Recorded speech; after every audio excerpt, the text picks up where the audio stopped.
വാളയാർ അട്ടപ്പള്ളം ആൾക്കൂട്ട കൊലപാതക കേസിൽ അന്വേഷണ സംഘം കുറ്റപത്രം സമർപ്പിച്ചു. മണ്ണാർക്കാട് SC/ST പ്രത്യേക കോടതിയിലാണ് ക്രൈംബ്രാഞ്ച് 2704 പേജുള്ള കുറ്റപത്രം സമർപ്പിച്ചത്.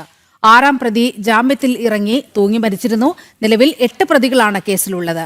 2025 ഡിസംബർ 17-നാണ് ഛത്തീസ്ഗഡ് സ്വദേശി രാംനാരായണ ഭാഗേലിനെ ആൾക്കൂട്ടം മർദ്ദിച്ച് കൊലപ്പെടുത്തിയത്. അരുൺ ആലത്തൂർ ചേരുന്നുണ്ട് വിവരങ്ങളുമായി.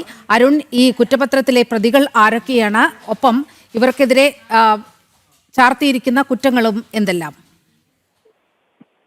വാളയാർ ആൾക്കൂട്ട കൊലപാതകത്തിൽ അന്വേഷണ സംഘം കുറ്റപത്രം സമർപ്പിച്ചിരിക്കുകയാണ്. മണ്ണാർക്കാട് SC/ST പ്രത്യേക കോടതിയിലാണ് ക്രൈംബ്രാഞ്ച് സംഘം കുറ്റപത്രം സമർപ്പിച്ചത്. 2704 പേജുള്ള കുറ്റപത്രമാണ് സമർപ്പിച്ചത്. കേസിൽ ആകെ 9 പ്രതികളാണ് ഉള്ളത്. ഇതിൽ 6-ാം പ്രതി ജാമ്യത്തിൽ ഇറങ്ങി തൂങ്ങി മരിച്ചതോടെ നിലവിലുള്ള 8 പ്രതികൾക്കെതിരെയാണ് കുറ്റപത്രമുള്ളത്.